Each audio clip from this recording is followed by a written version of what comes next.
Hello, my name is Jolanta Hudson, and I'm a lecturer in EAP at University of Glasgow, and I'm also doing my PhD in educational research and technology-enhanced learning at Lancaster University. In this talk, I would like to share findings from my small-scale empirical study that investigates undergraduate university students' perspectives on developing intercultural communicative competence to succeed in academia in the digital age. I'm going to provide a bit of a background, information, details of the study in a general sense, and I'm going to tell you about the aims of the study, why I decided to investigate this particular area, and the literature. The theoretical framework I chose for this study is the BYRAM'S model, because I found this very much appropriate and relevant. And I'm going to talk about the participants, so the students who took part in this study, and I will share my findings. The graduate EAP students, so not many, it was a small group, not very diverse, but I decided to share the findings because I thought they were quite interesting and worth discussing, and hopefully I'm planning to continue research in this area and speak to a bigger group of students to get more insights. So I decided to talk to those undergraduate students who are studying EAP to learn a little bit more about their perspectives on developing intercultural communicative competence in order to better understand what it means for them, undergraduate students, to develop global citizenship in academia, especially now in our very digital times. And I wanted to know how important it was for them to develop the ICC and also for their future academic careers, what it means, how important it is to be a global citizen. I was also interested in digital tools, learning platforms they were using, and I wanted to know how those tools can help them to develop the ICC in order to succeed in this global academic environment.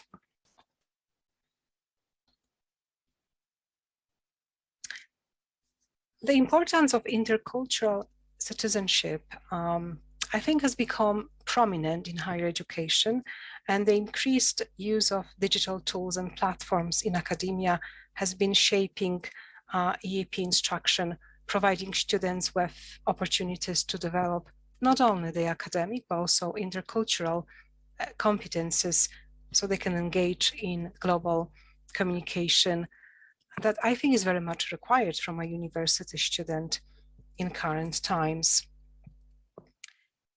As Baker and Funk point out, intercultural citizenship is especially relevant to student mobility in English medium instruction programs in international universities. And my students were part of that because they represented that particular group of students. They were very much in this intercultural place in their lives, being abroad, studying abroad on exchange programs. It meant not only using the second language to study, but also to communicate and interact with students from different countries, different cultures.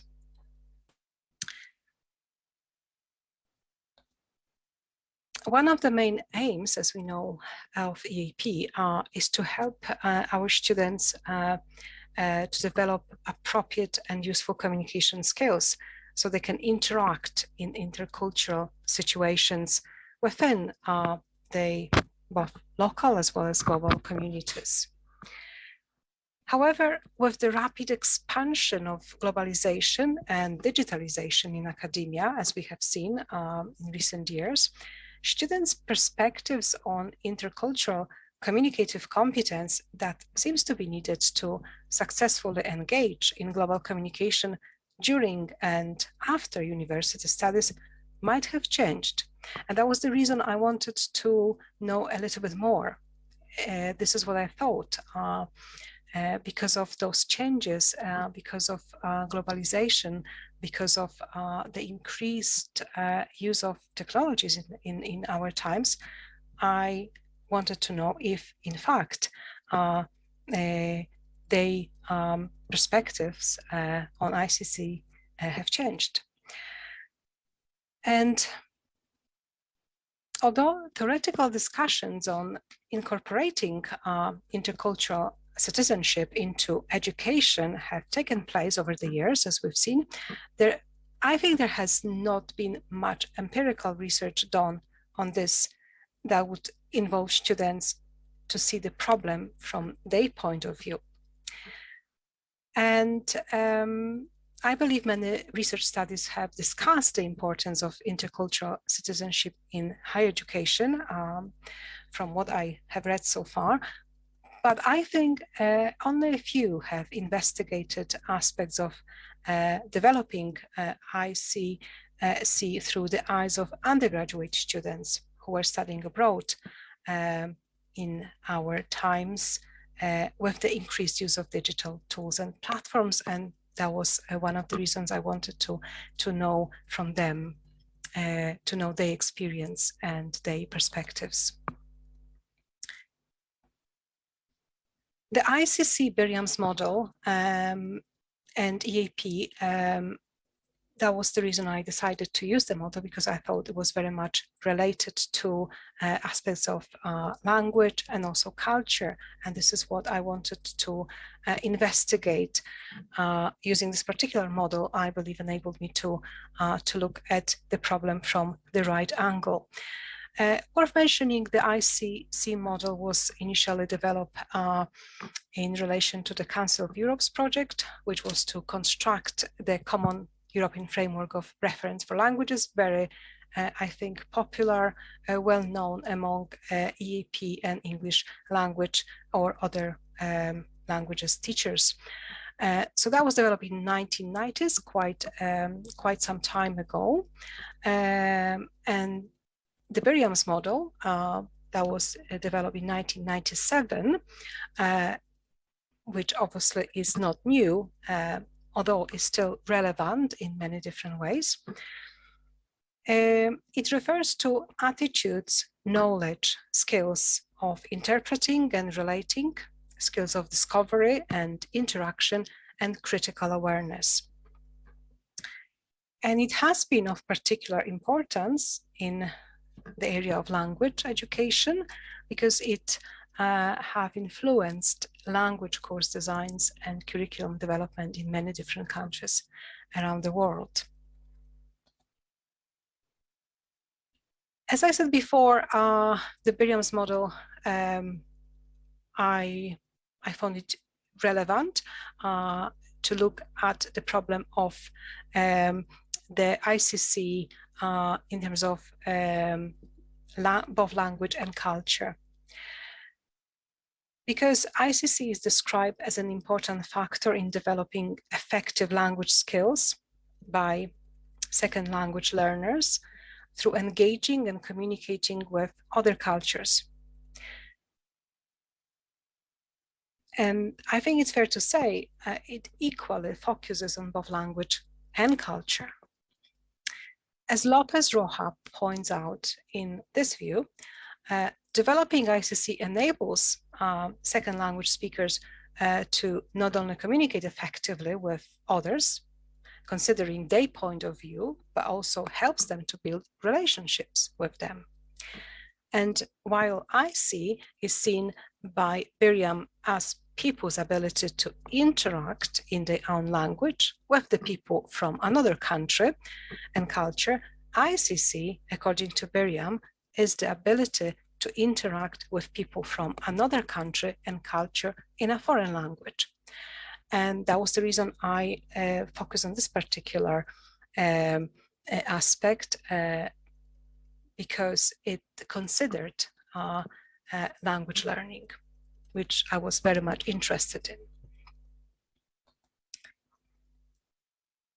To become a global citizen seems a necessity in our digital times.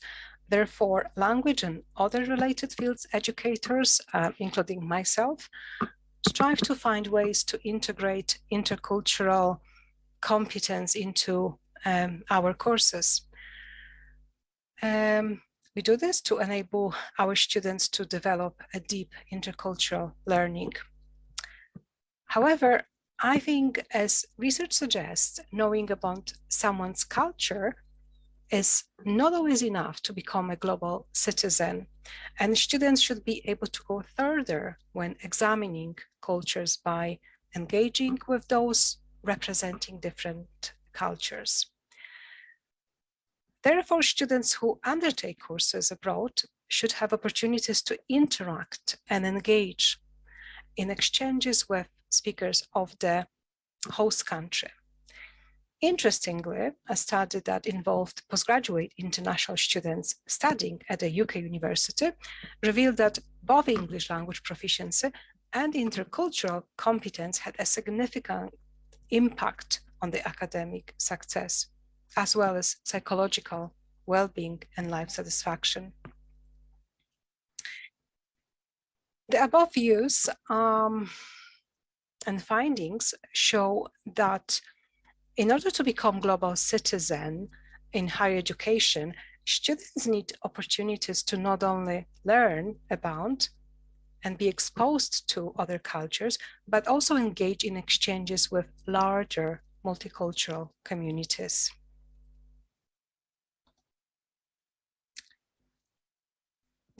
Developing intercultural citizenship in the digital era. One of the limitations of BYRAM'S model, as identified by Shen, relates to the significant development of technologies in recent times.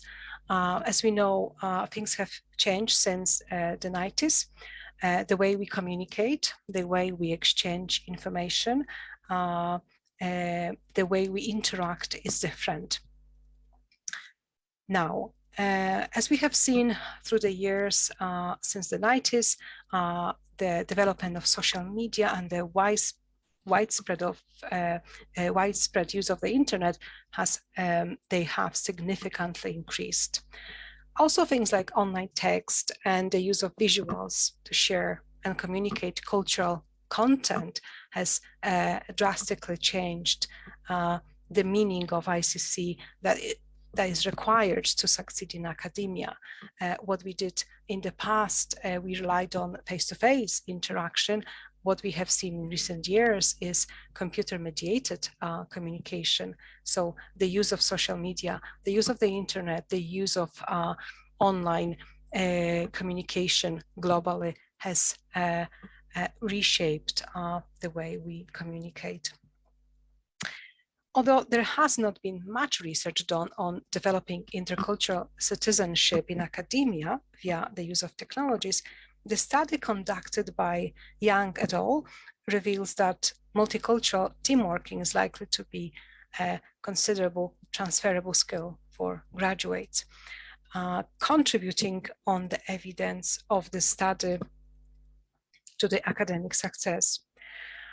Based on current research, the above study predicts future in a globalized world, thus emphasizing the importance of intercultural skills, very much needed, I think, to succeed in both professional and academic lives. Considering the increasing use of digital tools in such global exchanges, I think ICC is likely to depend on technology. I'm now going to talk about the participants very briefly. So as I mentioned before, in this study, 3 students took part. they were Erasmus students who were studying at a university in the UK. They were all attending the in-sessional classes to support the undergraduate studies. 2 participants were male and one was a female student, and they were relatively young, as you can see. What they had in common was they were all EU nationals. Therefore, they were likely to have a similar educational background. And also they had a similar language level, language proficiency, and we used the framework I mentioned before. They all had the B level, which was required to be on the program. And the results. So this is what is really interesting. The research questions, as you can see, the first question very much aligned with the themes that were generated during the analysis. So the first question, what does it mean for undergraduate students to develop global citizenship in academia in the digital age? What is interesting is that one of the participants think of ICC as someone's ability to communicate with people who speak another language, emphasizing the cultural differences that may affect that communication. And 2 students agreed that intercultural communication is much more problematic between different or unfamiliar cultures. So that was interesting. Though being able to connect with people from different cultures seemed very important to one of the students. Okay.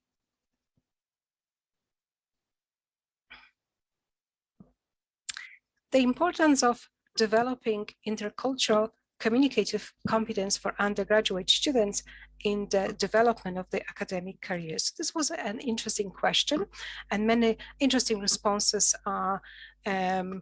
were shared with me. Among many benefits of developing ICC, the participants emphasized the ability to share their work and ideas with a global community.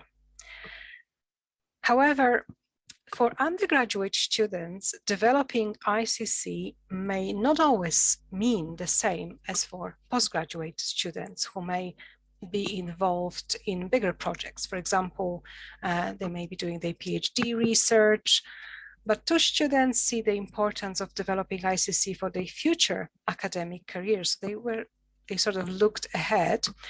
And both students acknowledged the global nature of research and the value of international collaboration in the academic or professional careers.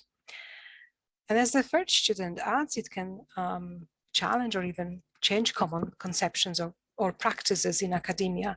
So the first student mentioned this Western way of looking at things, even she uses the word Eurocentric, which seems to be the dominant one, that don't represent the various cultures across the world. So from that, I see the student sees an importance in developing that competence and also and that citizenship that enables the student to share, exchange thoughts and learn about the cultures and have more perspectives to gather others' opinions and see through their eyes. What does it mean for undergraduate students to develop global citizenship in academia in the digital age? I think I skipped one slide, okay.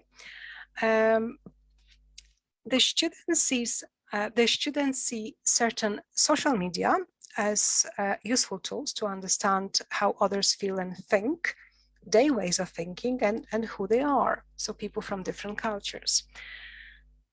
In addition to digital tools offered by the university, the participants pointed out the role and usefulness of other media available to anyone in the world, such as the internet, platforms, websites, Google, YouTube, where they can find any information or a resource perhaps that can help them to understand something either complex or less familiar. And global platforms as well can help them to obtain the answers and understanding of the problem. So it was quite interesting to hear about the importance of social media and what they can do via various social media platforms to develop that global citizenship when communicating with others, when exchanging information via those platforms.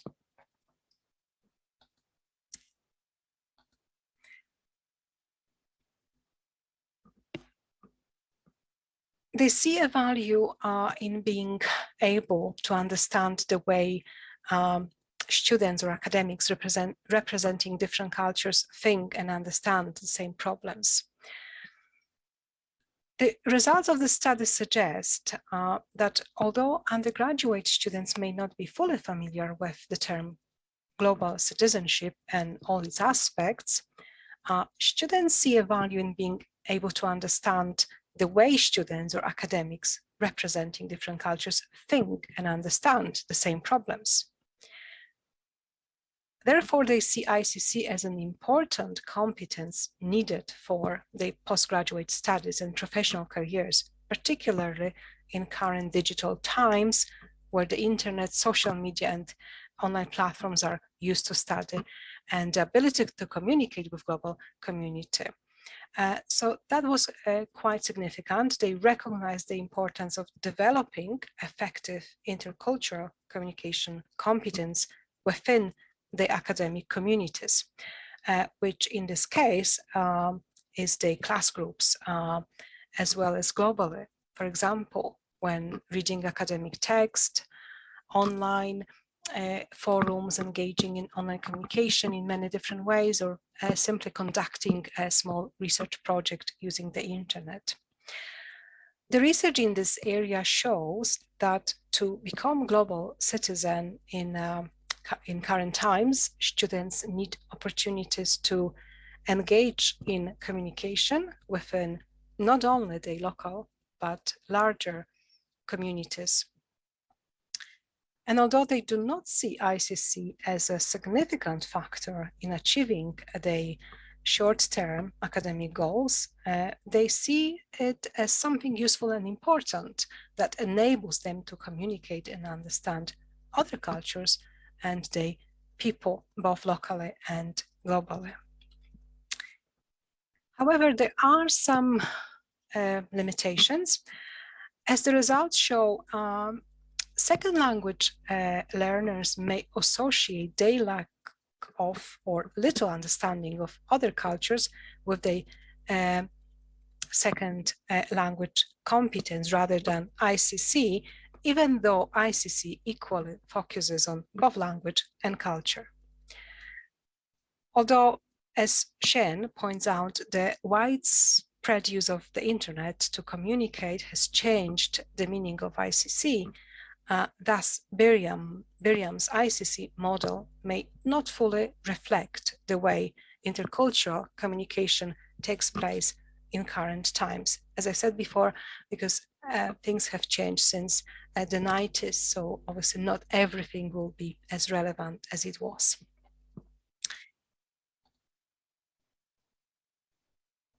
As you can see, and I mentioned this before, the major limitation of the study was its small sample and lack of diversity among the participants, as they shared their educational background, sometimes language, and even cultural identity in two cases. Therefore, in near future, I'm planning to engage a larger and more diverse group of students from different cultural backgrounds to obtain additional insights into this area of research, which I find very interesting. But I do hope this study offers some support for the findings of previous researchers and gives new insights into the research, and I think to some extent increases not only its validity and reliability, but also that of other researchers that I mentioned today. And here are the references. So thank you very much for watching, and I hope this was interesting.